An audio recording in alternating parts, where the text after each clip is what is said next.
topics and opinions expressed in the following show are solely those of the hosts and their guests and not those of W4CY Radio, its employees, or affiliates. We make no recommendations or endorsements for radio show programs, services, or products mentioned on air or on our web. No liability, explicit or implied, shall be extended to W4CY Radio or its employees or affiliates. Any questions or comments should be directed to those show hosts. Thank you for choosing W4CY Radio.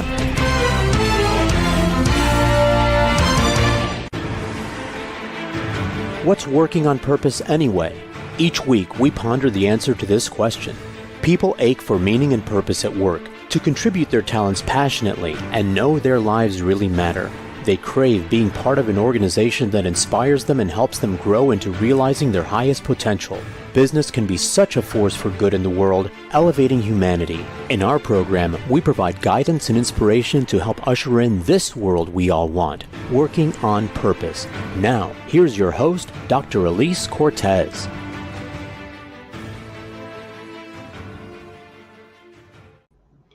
Welcome back to the Working on Purpose program. Thanks for tuning in again this week. Great to have you. This show has been brought to you with passion and pride since February of 2015, and it has been ranked on the top 10 most inspirational leadership podcasts on the web, and we are number 1. I'm your host, Dr. Elise Cortez. If we have not met before and you don't know me, I'm an organizational psychologist and logotherapist, speaker, and author. My team and I at Gusto now help companies to enliven and fortify their operations by building a culture and leadership activated by meaning and purpose. Our mission is to help our clients create a destination workplace where people flock to join, are intrinsically motivated to perform at their best, can grow into their higher potential, and are committed to stay and deliver on the company's mission, all which translates to higher profits for you. You can learn more about us and how we can work together at gusto-now.com or my personal site, elisecortez.com. Now, getting into today's program, we have with us today Alex Budak. He is a UC Berkeley faculty member, social entrepreneur, author, and speaker.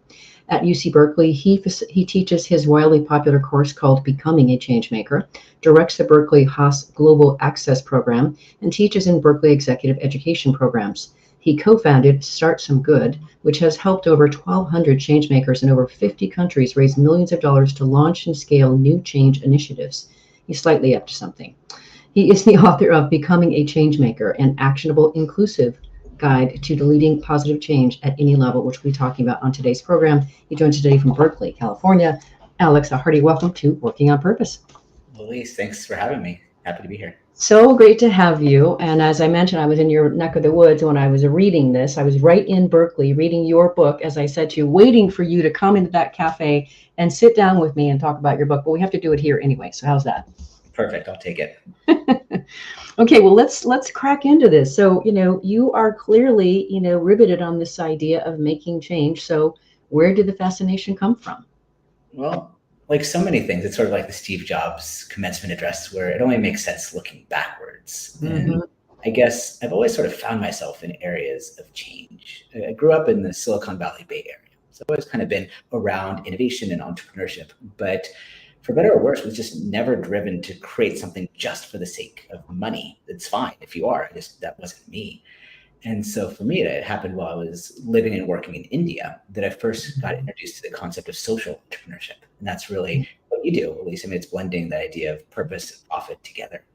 And so that kind of catalyzed my journey as a social entrepreneur. My social venture, Start Some Good, really aimed to help change makers make a difference in their community. But as I did that work, I realized that, some of my friends were social entrepreneurs. I loved being around social entrepreneurs, but I also recognized that we're a weird bunch. We're not the typical people, and that not everyone can nor should be a social entrepreneur. It's one amazing way to make change, but far from the only. And so as I reflected on that, I started thinking, what's a more inclusive way we could think about leading change?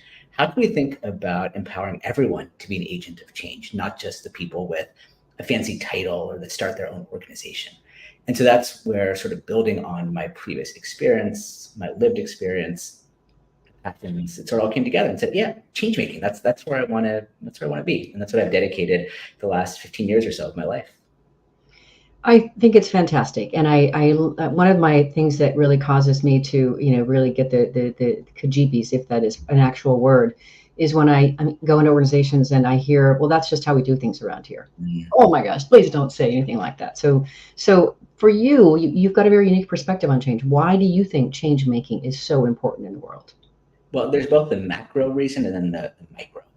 And so the macro reason, if you just look at all the trends shaping our world today, from COVID, which appeared on the scene a few years ago, to climate, to inequality, you could say like, hey, I just want to keep things the way that they are. And I get that, that's comfortable.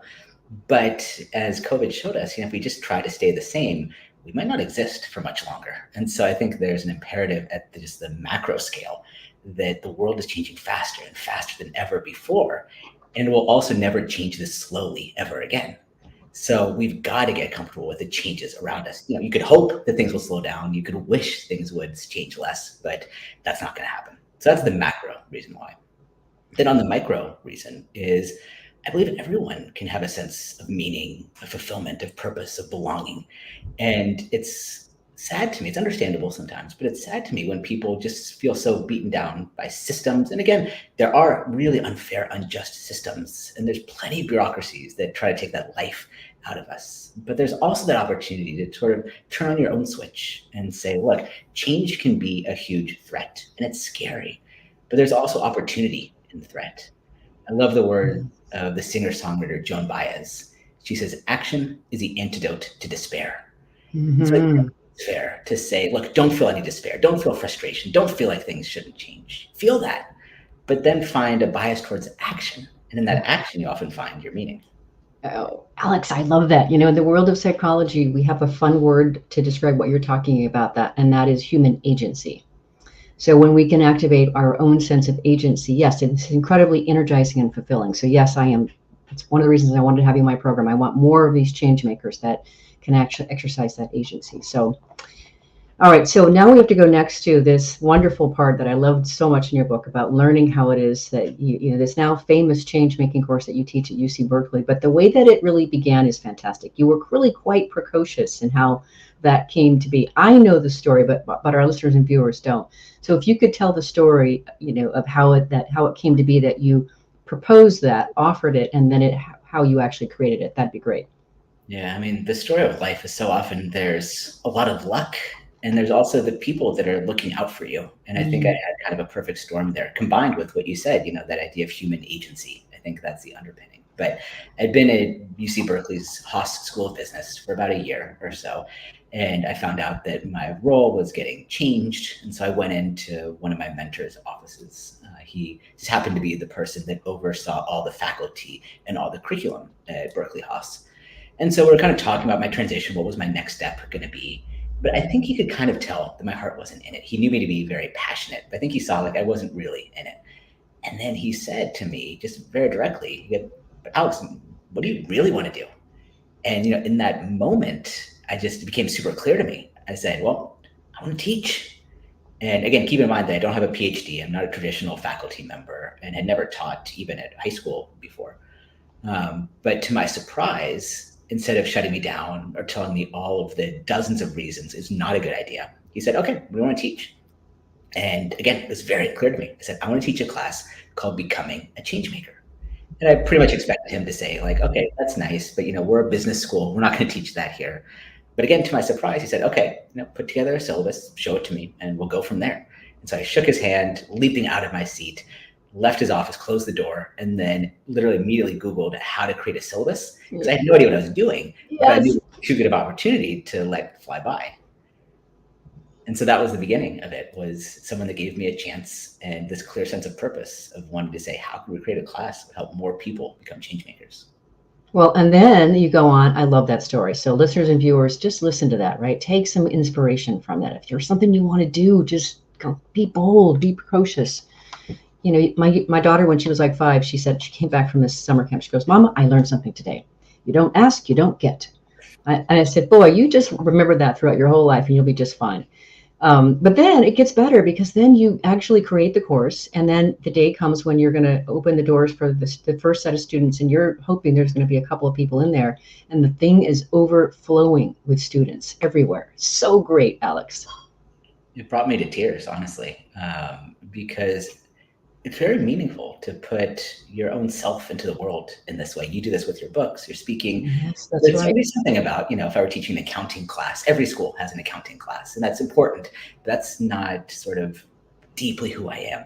this class was deeply who I am, my values, my philosophies, my belief in people that could be leaders. And so, yeah, I opened up that door and found that not only was every seat full, that there were students sitting on the stairs, sitting on the windowsills, like people just wanted to be part of this.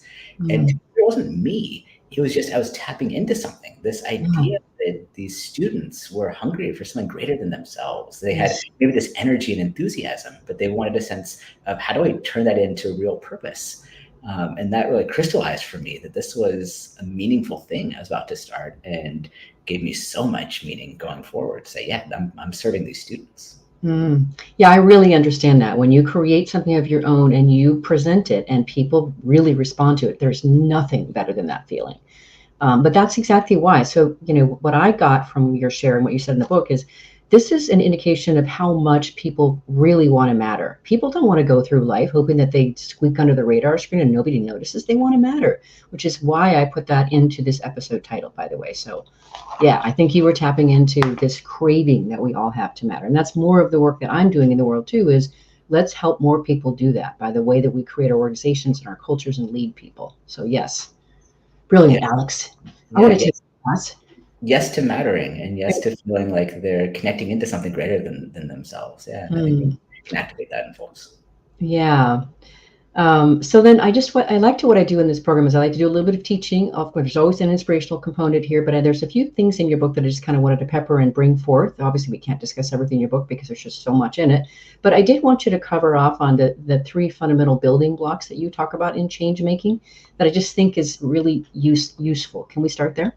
Yeah, absolutely. So when we talk about having a change maker mindset, we first start by recognizing that really change happens at the edges of things. I'm in a university, and universities love this idea of what's your major, what's your discipline. And as you get higher and higher up as a professor, it's not just that you are, a psychology professor. You are an expert in the social psychology of small groups. Like you get so hyper focused. But the truth is that any of the meaningful problems we're going to solve won't be solved by any one discipline, any one approach, any one person. And so change makers learn to innovate at the edges, to find ways where one discipline starts, the other begins, and that sort of magic point in between. It's messy and it's not clear, but that's where a lot of the magic happens. Then the second thing is learned hopefulness. I think in some of our circles, we run the risk of something called toxic positivity. That's the idea that you just sort of like ignore all the problems and go, oh, don't worry about it. Everything's going to be fine. Like, don't worry. And that's not what I'm saying here. What I'm saying is this idea of you've learned helplessness, kind of like you talked about the someone that says, that's just the way things are. But learned hopefulness is the idea that, yeah, things are tough, but things can be better. We can do something about it. Rebecca Solnit says that hope isn't just something that you clutch. It's an axe you use to break down doors with. So it's can be better, and you can actually do something with it. And so that's how we can kind of start conceptualizing the change maker mindset of how we show up in the world and how we see change around us. Yeah. And did you did I miss it? The first one that I had to is there's always another way. Did you already talk about that one? No, that's right. I can speak to that as well. Yeah, I love that. That also speaks to how we open the show. There's always another way to do something. Yeah, or what we might call like possibility intelligence, that it's so tempting to just go like, okay, it's either A or B. And once you get comfortable recognizing that the world is complex, you actually see that it's not just CDE, it's almost infinite, that there's always other ways. And I learned a lot of this from one of my mentors. He's an entrepreneur, and he was so good at not just taking the first offer, that even when an offer was good, he'd always explore, like he wouldn't just feel tempted to go, what else can we do here? What else is possible? And I think part of this is actually being really empathetic and listening to the other person. We think about, for instance, a negotiation. We sometimes think the point of a negotiation is to win. I'm going to beat that other person. I'm going to get as much as I can and as little as they can. But actually, the best negotiations are where you care a lot about your own needs and about the other person's needs. Yeah. And when you do that, you find that it's not just A versus B, that all these new possibilities come out as a result. The creative friction from new ideas coming together, it's holding that space. It might take a little bit longer, might take a little more values work, might take a little focus on process. But once you start realizing that the world isn't as black and white, then you see it's not just sort of shades of gray, it's actually multicolored. Like there's wonderful possibilities that are there if you're just willing to see them. I love that, Alex. I love that. Now, for this next thing, I wanted to have you speak to, which really speaks to this notion of how much change making is available to anyone and actually really facilitates this. I love how you talk about there being 3 ways to rapidly accelerate your career and your impact. Most everybody has a career and most everybody wants to make impact. So let's just quickly talk about those 3 ways. Yeah, so step 1, become a change maker yourself. Yeah, absolutely. Yeah. So that's sort of the table stakes. Then the next one is, can you surround yourself with other people who are change makers? I say, like, kind of all things equal, if you're thinking about a new job, can you join a team that's filled with change makers? Can you find a manager who's a change maker, someone who will champion you, who again will see those possibilities for you? And you could be the most outstanding change maker, but I see, unfortunately, a lot of folks that have that energy when they first enter the workforce get the kind of beaten out of them because they don't find their community of change makers. So 1, become a change maker. 2, surround yourself with change makers. And the third, the most powerful, is help other people become change makers. There's a saying I love, which is that when you teach, 1 person teaches and 2 people learn. And so you're always learning. There's no better way to learn than by teaching yourself. But also, can you create and catalyze those moments where other people become change makers too? An example here I think about is Muhammad Yunus. He's the Nobel Prize winner. He's often thought of as the godfather, the founding father of microfinance, giving small loans to people, especially women, especially in the global South, that then allow them to start businesses, support their family with incredible repayment rates. So this was thanks to COVID. And again, sort of that idea of see more possibilities. He's an idol of mine. I reached out to him and figured, well, at worst, he'll say, no, I can't come speak to your class. But at best, hey, it's COVID. Maybe he'll just say, yes, I'll join virtually, whatever. And he said, yes. And as he spoke to my class, as we thought about his career, he often gets a lot of credit for this sort of visionary idea, the way he revolutionized finance. But actually what he did was empowered hundreds of thousands, maybe millions of people to see themselves as change makers, to give them that capital that they need. And that's where those real ripples of change can happen. And that's so inspiring. The very stuff that we talk about on the show. Alex, thanks for that beautiful example. Just before I go on break, let people think about that. I am your host, Dr. Elise Cortez. We've been on the air and talking with Alex Budak. He is a UC Berkeley faculty member, social entrepreneur, author, and speaker. We've been talking a bit about where this idea, this fascination with change making came from, and kind of getting into some of the crucial elements of it. After the break, we're going to start talking about a few of the concepts and tools you can start to fold into yourself to become your own change maker. We'll be right back.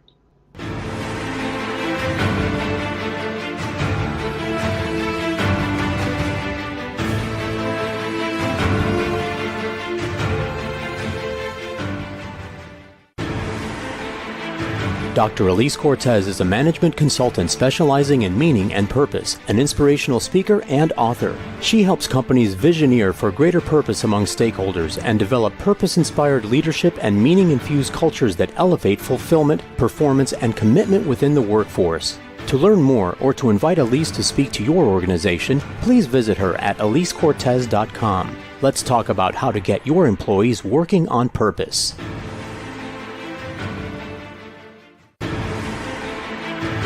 This is Working on Purpose with Dr. Elise Cortez. To reach our program today or to open a conversation with Elise, send an email to Elise, A-L-I-S-E, at elisecortez.com. Now, back to Working on Purpose.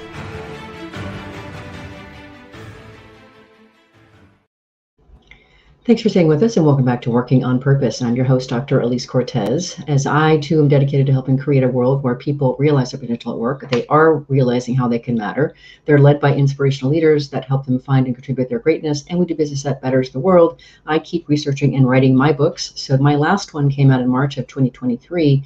It's called The Great Revitalization, How Activating Meaning and Purpose Can Radically Enliven Your Business. And I wrote it to help readers understand the changed lay of today's workforce. What do they want and need to stay with you? And then it offers 22 best practices to help you fold into your culture to actually make that so. You can find more about it at elisecortez.com or on Amazon. If you are just joining us now, my guest is Alex Budak. He is the author of Becoming a Changemaker, an actionable, inclusive guide to leading positive change at any level. Okay, so Alex, let's get into some of the nuts and bolts here. Again, one of the things I love about your book is that you're teaching us some things, but then you give us these tools and concepts that we can really start to work for ourselves. So the first one that I wanted to talk about here, and I love this, I think this is so, so important. Again, going back to the beginning of the show, is talking about the idea of questioning the status quo. It's one of the values of Berkeley Haas. It's literally written into the cement in front of some of our buildings. And so when I found myself there, I thought this is the place that I want to be. And as we think about the world today, there's a lot of status quos that need to be disrupted. When you step into your workforce, there's a lot of status quos, a lot of things that are done. And like you said, someone asks you, why do we do things? Oh, it's the way it's done. It's the way it's always been. And so we need folks that are willing to sort of shake up the status quo and to have the courage to question it. Now, as we think about it, I think there's first a framework that comes from social psychology that's helpful. It's called idiosyncrasy credits. This is the work of Edwin Hollander, kind of a classic social psychologist. And what I often hear from students and executives is they want to question the status quo, but they think they won't be well received. So Hollander tells us that you can earn these idiosyncrasy credits. These are little credits you can use to diverge from group norms. Everyone's going one way, you can go the other. How do you earn these? You earn these through two ways. One is through competence, by doing good work. If you show up on their first day of work and you try to question everything, people will go, who is this person? Why should we trust them? So you've got to first do competent, good work. The second one is that you go along with the flow on some things. Think of this as sort of picking your battle. If you're someone who questions the status quo on literally everything, people won't know if you're actually serious about it or if you're just a contrarian. So instead, the idea is maybe there's 10 things you want to change. There's 2 you really care about. Well, let those other 8 go, let them be, and then focus your energy on the 2. So that's a helpful framing perhaps to know how and when you decide to go about questioning the status quo. But then the other tool I'll suggest is a mental framework of zigging when others zag. So oftentimes when you see everyone going in one direction with one trend, one approach, there's often opportunity going the opposite way. If everyone in your industry is going low price, cheap margins, shaving off every penny that they can, well, maybe there's an opportunity to stand out in another way. If every company is going, let's cut our customer support and just go all AI, well, maybe there's an opportunity to really go deep and human. Yeah. So you'll know best in your industry what makes sense. But changemakers are comfortable with seeing, okay, everyone's going one way. And sometimes we feel pressure to go, oh, if everyone's going that way, it must be the right way. Well, maybe. But often there's big opportunity if you can zig when others zag. I love that. I just think there's so much utility in that, especially as a change maker. So I love that tool. That's interesting. Now, the next one that I thought I found this to be quite interesting and compelling, and I don't know why it was so surprising to see it there, but the concept that you talk about, or the tool, is confidence without attitude. I'm a deep believer in humility. I lived in Stockholm, Sweden for 3 years, and the Scandinavian culture really values humility. And I've always been someone who values humility. You can imagine being in Silicon Valley. That's maybe not the most humble of places. Right. Place. But in Scandinavia, I saw, well, no, actually, humility can be a strength. And I think that a lot of Americans really get this wrong. That sometimes we think that humility is a weakness. It means people will walk all over us. But I think at its core, I think of it the way that Clayton Christensen, the classic professor from Harvard, thought about it, which is that to truly be humble, you see the very best in others. You can only do that if you feel good about yourself. So I see confidence and humility actually going hand in hand. I teach at a business school, and not everyone, of course, is humble. We see a lot of people that have that sort of false bravado. The ones that always want to hear their voice, the people that raise their hand, start speaking. They don't know what they're going to say. They just figure, I'll figure it out as I go. And sometimes my more humble students are intimidated by that. But the truth is, a lot of times when people are like that, they're sort of overly boisterous. It actually belies a lack of self-confidence. That's right. Yes. The true confidence comes from knowing yourself, knowing your values, knowing who you are, knowing that it's okay to be quiet sometimes if it's in service of something else. And so the way I think about confidence without attitude is a both and.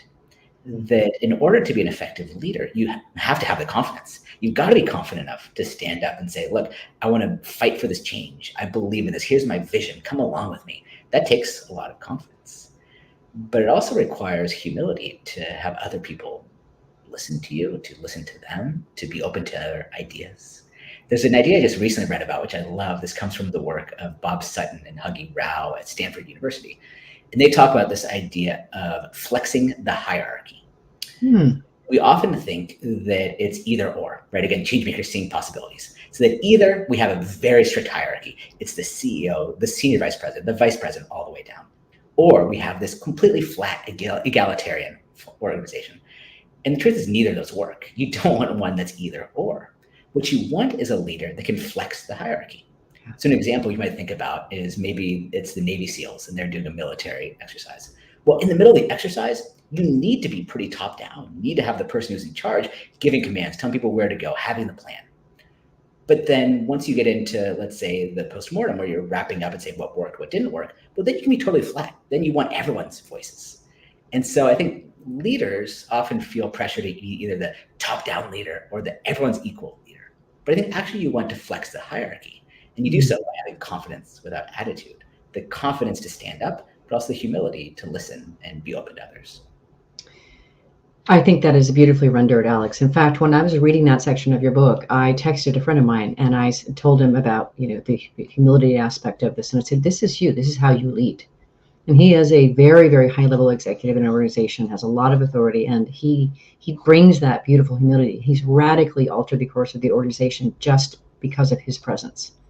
Thank you for pointing that out, because I think often it's the humble leaders or some of the quieter leaders that maybe don't get that phrase, that they are leaders, but we tend to overvalue what we traditionally think of as a leader. And I've seen so many folks in my work, especially with teams and organizations, where there are these amazing leaders, people who get things done, but you ask them, are you a leader? And they go, oh no, I mean, I'm not. But the truth is that they actually are. And so the more we do to raise up those folks who are humble, I think that's a wonderful thing. It really is, and it's so refreshing. And there's increasingly, you can't really read anything about leadership today without seeing something about emotional intelligence or empathy, which is where I want to go next. And so, that's one of the things that I'm doing, Alex, with my consultancy, is we are doubling down on humanity. We are teaching organizations and their people how to access their greater humanity, their greater emotional spectrum, their greater spiritual, relational spectrum, across their lives. So where I wanted to go next, and by the way, I had so many people when I was in California help me so much. I broke my foot and I've been hobbling around, as I mentioned. Talk about empathy. People really reaching out to be empathetic with me. So I was really intrigued, especially as I was experiencing all that, as I was reading your book while I was in California, when I read about this empathy exercise that you have your students do. Let's talk about that. Tell us how you set this up and what it is you are wanting the students to get out of it. It's fascinating. Thanks. Yeah. First, it might be helpful just to identify there's actually 3 parts of empathy. We sometimes think about empathy as just one concept. There's actually 3 things. So the first is being able to recognize expressions and emotions in others. So like reading another person.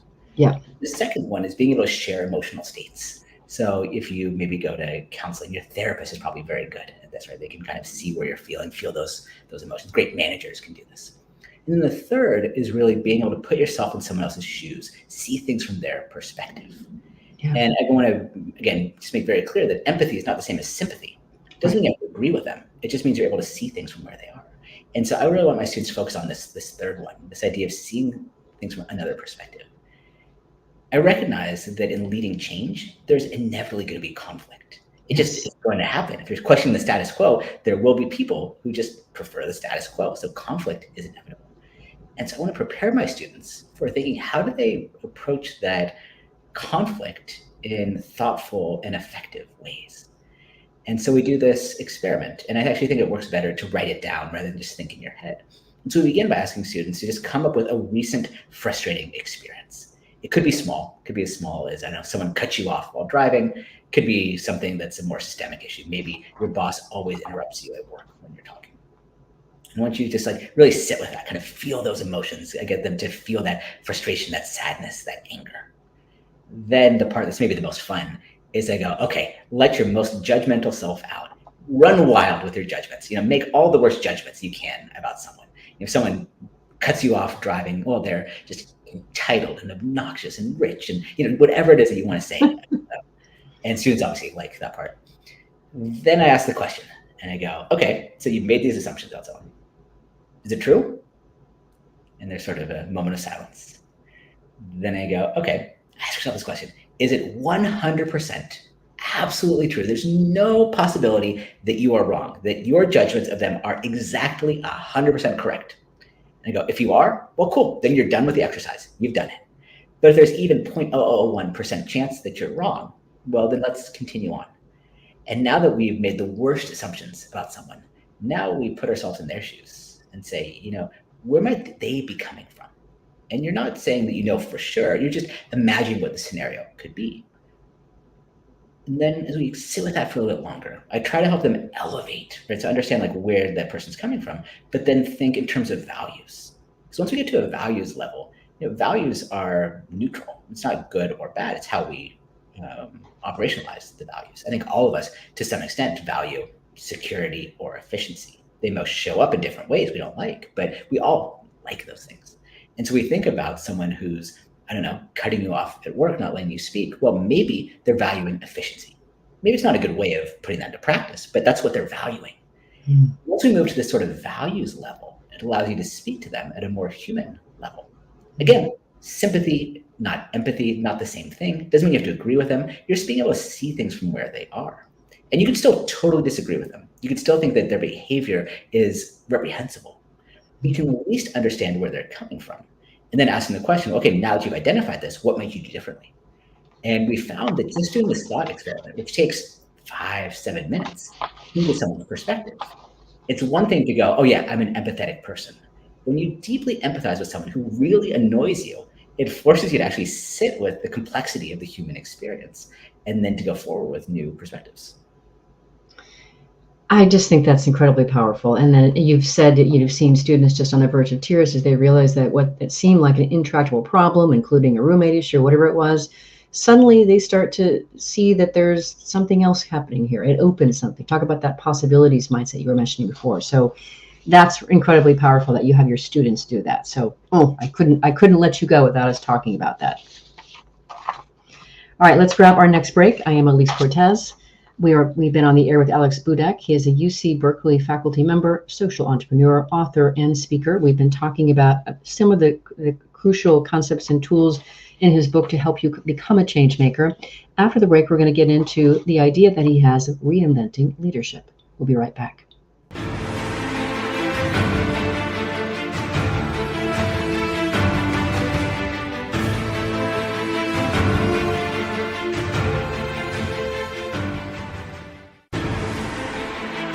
Dr. Elise Cortez is a management consultant specializing in meaning and purpose, an inspirational speaker and author. She helps companies visioneer for greater purpose among stakeholders and develop purpose-inspired leadership and meaning-infused cultures that elevate fulfillment, performance, and commitment within the workforce. To learn more or to invite Elise to speak to your organization, please visit her at elisecortez.com. Let's talk about how to get your employees working on purpose.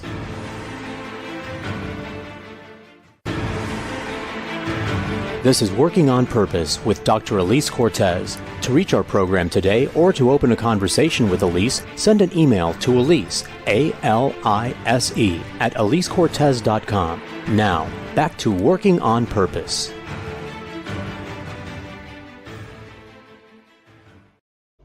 Thanks for staying with us and welcome back to Working on Purpose. I'm your host, Dr. Elise Cortez. As I mentioned in the last break that my latest book came out in March of 2023 called The Great Revitalization. What I did for you, since that's a book about creating optimal culture, is I gave you on my website a 3-page assessment that you can download. So it'll be able to help you understand the extent to which your organization is meeting this discerning standards of today's workforce. You can find it at gusto-now.com. If you are just now joining us, my guest is Alex Budak. He is the author of Becoming a Changemaker, an actionable, inclusive guide to leading positive change at any level. So as a person who helps develop, especially inspirational leaders, I was really intrigued at your idea of reinventing leadership. So let's go there next. Do you want to first talk about how you define leadership before you get there? Or?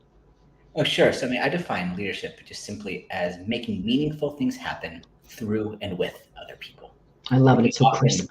Yeah, we often like to think about, characteristics or personality types or things like that. But no, I think it's actually about how do you do meaningful things through and with others. Let's keep it simple. Let's keep it open. And then let's create on top of that.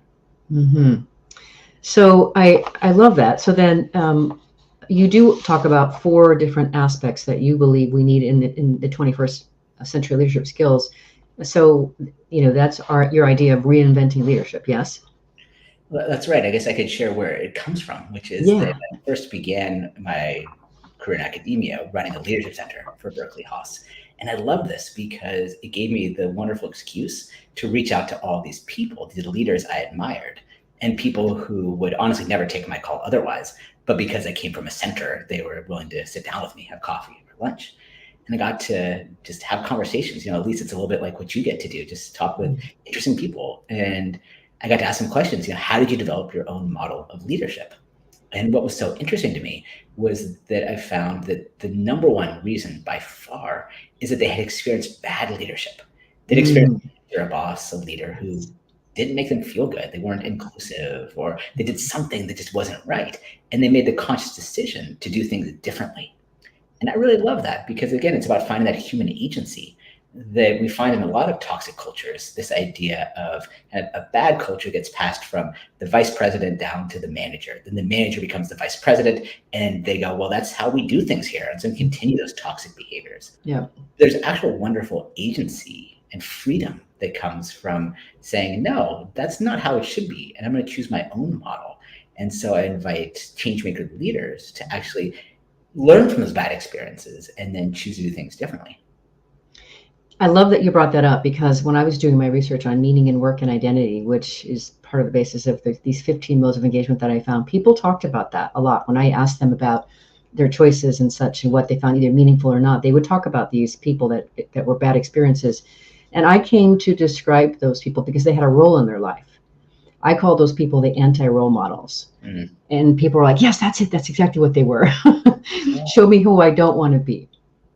Yeah, that's right. And there's real power in that, in choosing your own path. There's a chapter of the book which is called "Become the Leader You Wish You Had." Yes. And yeah, there's power in that. And by the way, that's a nice little framework for doing a lot of things. It's become the parent you wish you had. It's becoming the friend you wish you had. Become the coworker you wish you had. Mm-hmm. You can't take away the bad things that happen to you, but you do have a choice in terms of what you do going forward, and can often inform how you want to show up. Indeed. And so, what I think is interesting is I think sometimes people, well, one thing, people conflate leadership and management. We're talking about leadership here. And I appreciate that you outlined 4 steps to reinventing leadership. So let's talk about those. I think they're very simple and incredibly actionable. But there are a lot of meat in them too. Let's talk about them. Maybe you could throw each to me one at a time, and then I can. Yeah. Okay. So the first one that I want you to talk about, if you would, is just stop waiting for permission. Don't wait for somebody to, hire you as a leader or to give you the role as a leader. Just stop waiting for permission. Yeah. If we keep waiting for that magical moment where we're finally a leader, where someone taps us on the shoulder and goes, "Okay, you've been toiling away really hard for 25 years. Now you're a leader." Yeah. Then that will never happen. Sorry, it's not going to happen. So then you just be waiting and waiting and waiting. And instead, you can actually give yourself that permission to step up. Now, of course, that doesn't mean that you're going to walk into the CEO's office and go, "Here's all the things you're doing wrong. Let me tell you." No, the point is that you find that permission to sort of step up, to go beyond things. Maybe it's that your manager gives you a task and goes, "Hey, I want you to do it this way." And you go, "Okay, yeah, I'll do it that way. But also, by the way, I did what you asked. And here's the other thing that I did, which I thought would be helpful. Or here's someone else I think we should talk to, or compiled a list of 10 folks we should give this presentation to." Those are things that very rarely will a manager tell you, "Oh, you went too far." If you did, fine, scale back a little bit. But giving yourself that permission instead of waiting for it changes the whole identity. When you start seeing yourself as a leader, I say that leadership is not a title. Leadership is an act. And so give yourself that permission to actually step up and serve. Mm-hmm. And there's so much value add in that too. So we had to start there. Now, the second one that I think is really incredibly powerful, and I think horribly underutilized, is you talk about the leadership skill of leveraging the power of networks. Yeah, we often, as leaders, want to make everything about us. Julia Z wrote a great article in Stanford's Social Innovation Review talking about the most impactful leaders we've never heard of. And one of the concepts is that you want to be a node, not a hub. So in other words, a hub is where all the energy is swirling around you. You are central to everything. But instead, be a node, be helpful, plug into things where you can, be of service to others where you can. This is a lesson I learned the hard way myself as an entrepreneur. In the early days of Start So Good, I would judge myself based on how often did my team come to me for advice, for making a decision for them.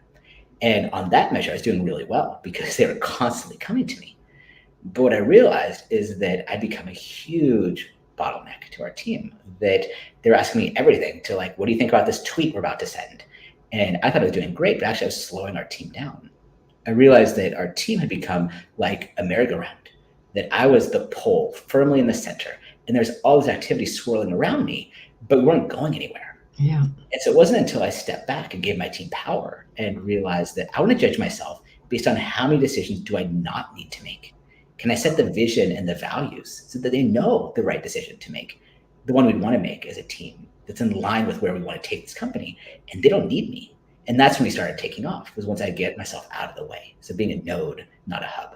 Mm-hmm. You were elevating everyone. That's fantastic. I love that.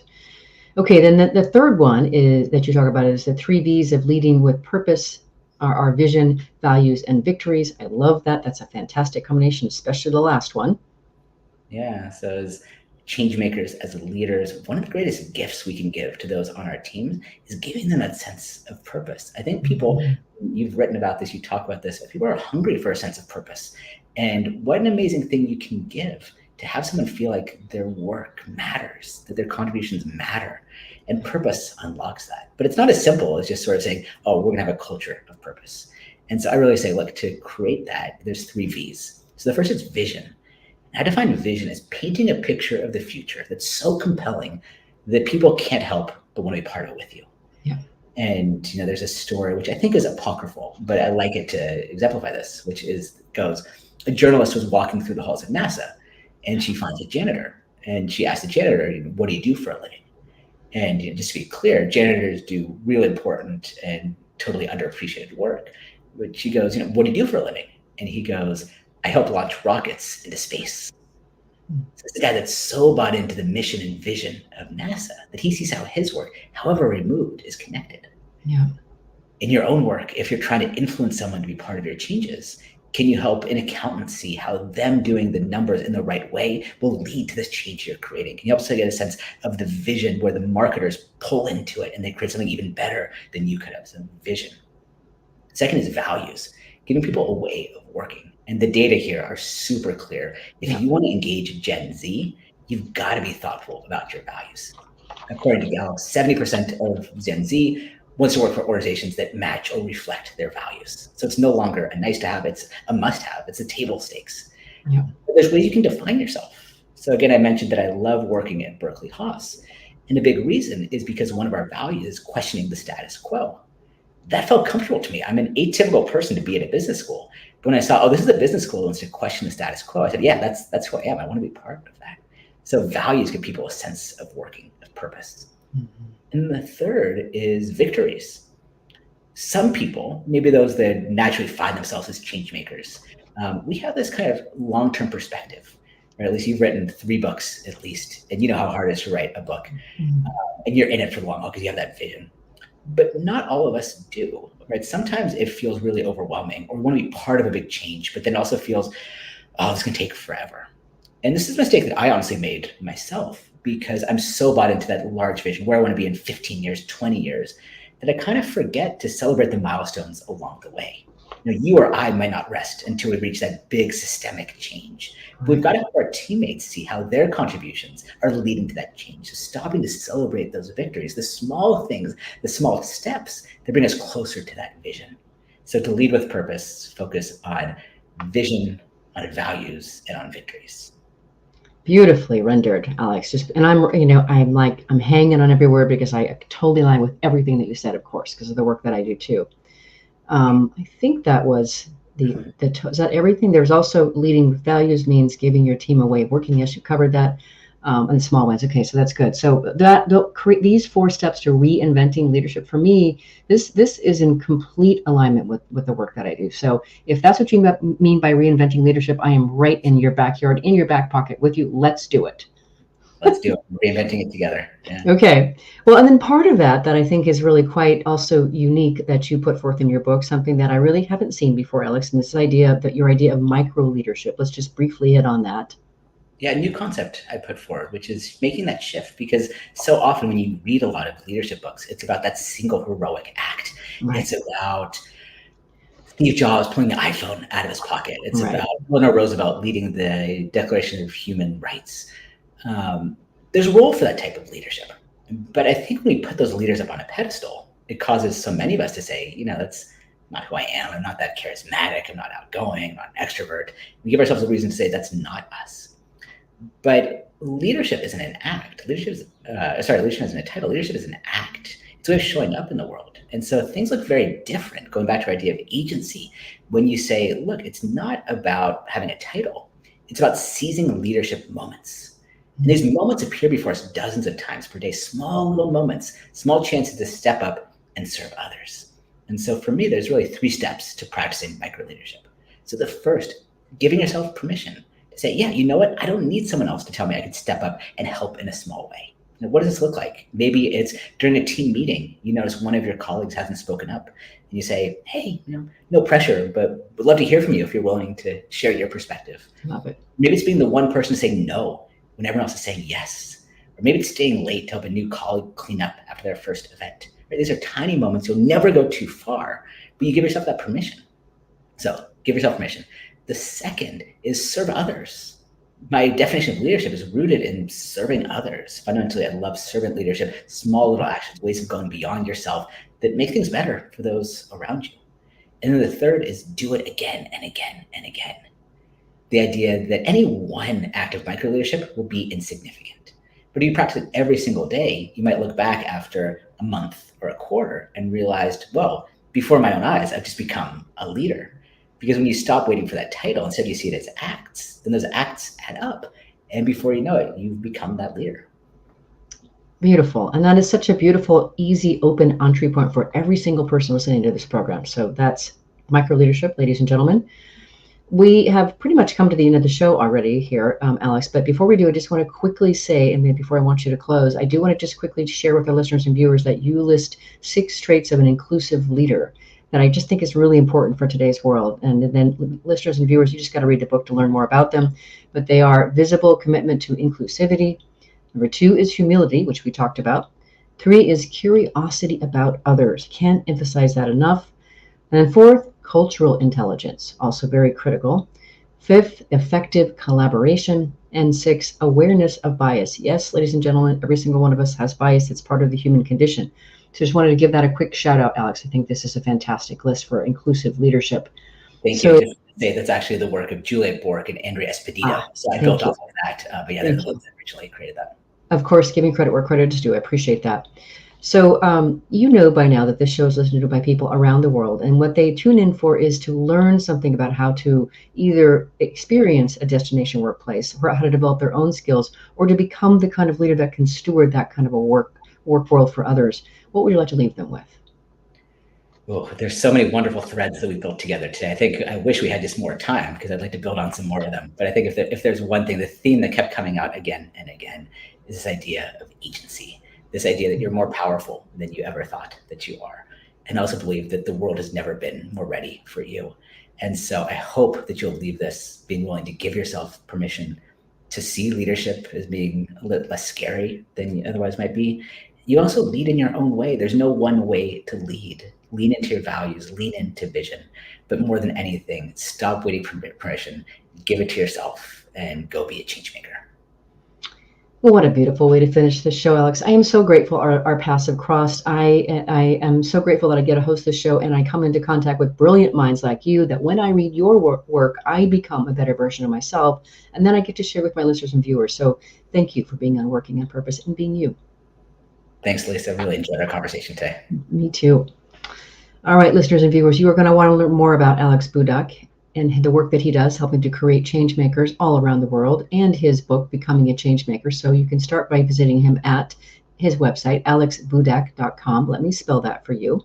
Alex, A-L-E-X, Budak, B-U-D-A-K, alexbudak.com.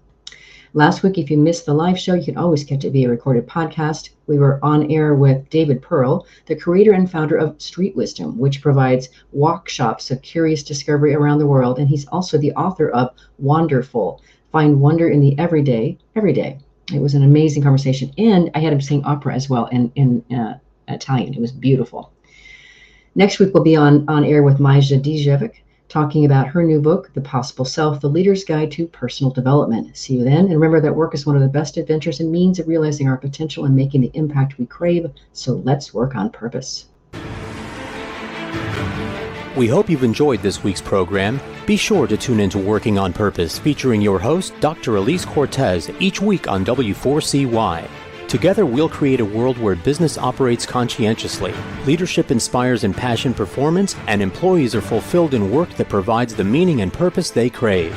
See you there. Let's work on purpose.